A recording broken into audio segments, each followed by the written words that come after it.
మీరు ఏం చెప్తారో చెప్పడానికి మీకు అనుమతి ఇచ్చినాం. అది చెప్పకుండా వివాదాలు చేసి ఏదో ఒకటి మాట్లాడితే మీరు సభలో నుంచి బయటికి పంపిస్తే అబ్బా బతుకురా జీవుడా అని తప్పించుకొని పారిపోదామని ఇట్లాంటి ప్రయత్నాలు చేస్తున్నారు అధ్యక్ష. కానీ బయటికి పంపొద్దు అధ్యక్ష, నించోబెట్టుండ్రి, వాళ్ళ అభిప్రాయం కనుక్కోండి, వాళ్ళు స్పష్టంగా చెప్పాల్సిందే. తెలంగాణ ప్రజల ముందల వాళ్ళని నించోబెట్టుండే అధ్యక్ష. చీకటి ఒప్పందాలతో తెలంగాణకు అన్యాయం జరుగుతుంటే సభలో ఇంత ప్రధానమైన అంశం మీద చర్చ జరుగుతున్నప్పుడు ఇది తీర్మానమా, ఇది చర్చనా? స్పష్టంగా చర్చ అని నేను చెప్పిన అధ్యక్ష. కావాలంటే మీరు రికార్డులు తిరిగేసుకోండి, చర్చలో పాల్గొనండి.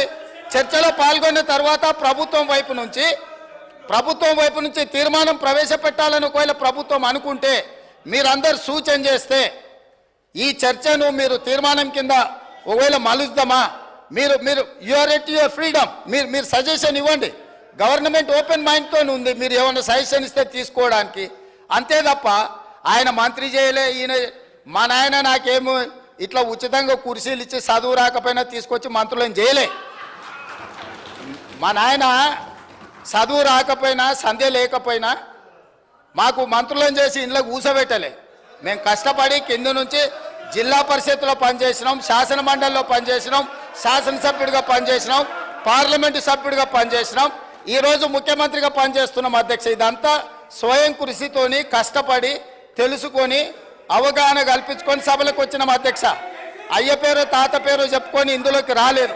కాబట్టి దయచేసి వివాదాల వైపు చర్చ వద్దు, వివాదాల వైపు చర్చ వద్దు. మీరు ఈ చర్చలో పాల్గొనండి, ఈ చర్చలో పాల్గొని మీ అభిప్రాయం చెప్పండి.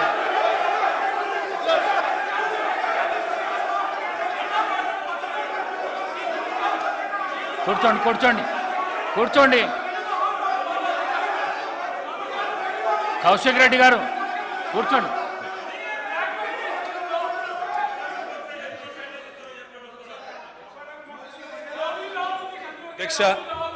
అధ్యక్ష ముఖ్యమంత్రి గారికి అధ్యక్ష మీ నాయకుడు మాట్లాడుతున్నాడు జరా. అధ్యక్ష ఎవరు మాట్లాడినా హౌస్ ఆర్డర్లో మీరే పెట్టాలి అధ్యక్ష. వాళ్ళని కూడా కంట్రోల్ చేయాలి, మీరు మమ్మల్నే కాదు. పెడతలేరు సార్. అధ్యక్ష ముఖ్యమంత్రి గారికి సహనము సంయమనము ఓపిక ఉండాలి అధ్యక్ష. మాటి మాటికి ఓపిక కోల్పోయి ఈ రన్నింగ్ కామెంటరీ అవసరం అధ్యక్ష. అధ్యక్ష నేను కూడా అనొచ్చు అధ్యక్ష, పేమెంట్ కోటాలో ముఖ్యమంత్రి పదవి కొట్టేసిన నేను కూడా అనొచ్చు. మాట్లాడడం మేము కూడా మాట్లాడతాం. అయ్యల పేర్లు చెప్పి పదవులు అంటే రాహుల్ గాంధీని అంటుండా, రాజీవ్ గాంధీని అంటుండా నాకు తెలియదు అధ్యక్ష. మరి ఎవరిని అంటుండ అధ్యక్ష? ఆయన ఎవరి గురించి మాట్లాడుతున్నాడు? ఇప్పుడు చాలా నేను గౌరవ సీనియర్ శాసనసభ్యులు ప్రభుత్వంలో అనేక సంవత్సరాలు పనిచేసిన కేటీఆర్ గారిని కోరుతా ఉన్నాం. చాలా ఇది మేము ఆక్షేపించేది లేదు. ఈరోజు వారు మాట్లాడిన మాటలు తప్పకుండా వెనక్కి తీసుకోవాల్సిందే. నేను ఈరోజు మేము కోరుతా ఉన్నాం అదే, ఇంత సీరియస్గా మేము ఏ రోజు డెమోక్రటిక్గా ఒక డిబేట్ని ఈరోజు మేము కోరుతా ఉన్నాం అధ్యక్ష. ఇంత సీరియస్ ఇష్యూను ఈ విధంగా నేను ఇప్పుడు కూడా చెప్తా ఉన్నా, ఇంత సీరియస్ ఇష్యూను ఈ విధంగా పక్కదారి పోతే రాష్ట్ర ప్రజలకు సంబంధించిన ప్రయోజనాలు పక్కన పడతాయి. దయచేసి గౌరవ శాసనసభాపతికి అని కోరుతా ఉన్నాం, let's go to the subject sir. Otherwise we will sir, ఎవరికైతే ఇంట్రెస్ట్ లేదో మా రెజల్యూషన్ మూవ్ చేస్తారు, రెజల్యూషన్ పూర్తి స్థాయిలో మూవ్ చేస్తారు. అదే రెజల్యూషన్ హౌస్ అనుకుంటాము. కానీ డెమోక్రటిక్ స్పిరిట్లో మీ అభిప్రాయాలను తెలుసుకొని ముందుకు పోవాలని ఆలోచన చేస్తా ఉన్నాం అధ్యక్ష. దయచేసి గౌరవ సభ్యులను కూడా కోరుతా ఉన్నాము, let's go on to the subject please. KTR గారు సబ్జెక్ట్ మాట్లాడండి, డీవియేషన్ కాకండి మీరు.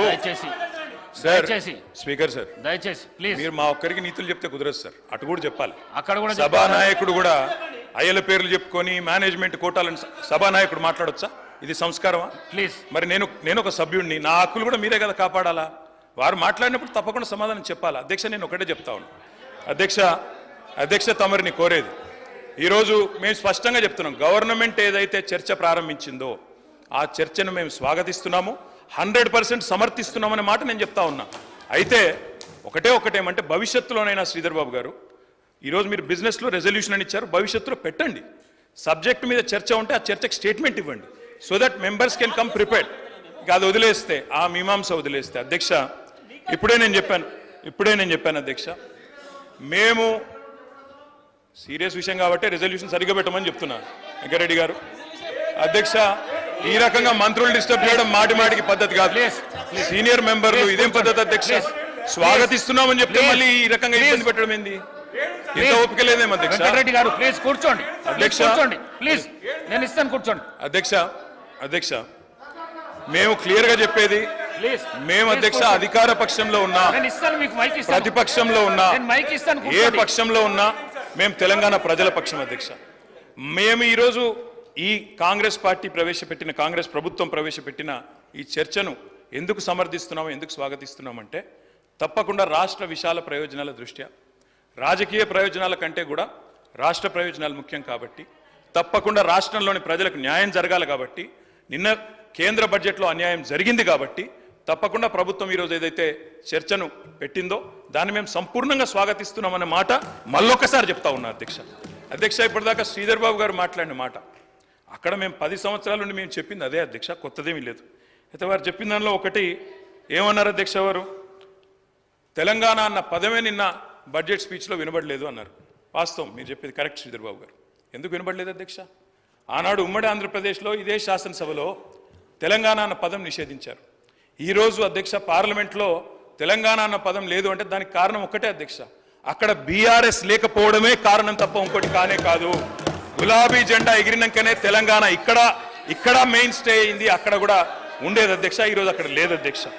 కేంద్ర బడ్జెట్ చూసినాక ఇలా తెలంగాణ ప్రజలు ఏమనుకుంటున్నారంటే అధ్యక్ష, చాలా స్పష్టంగా లెక్కలు తప్పినాయి అధ్యక్ష. వివేక్ లెక్కలు తప్పినాయి అధ్యక్ష. 8+8 మామూలు గణితం అయితే 16 అధ్యక్ష. కానీ ఇవాళ 8+8 గుండు సున్నా అని తెలంగాణ ప్రజలు అనుకునే పరిస్థితి వచ్చింది అధ్యక్ష. ఇది వాస్తవం అధ్యక్ష.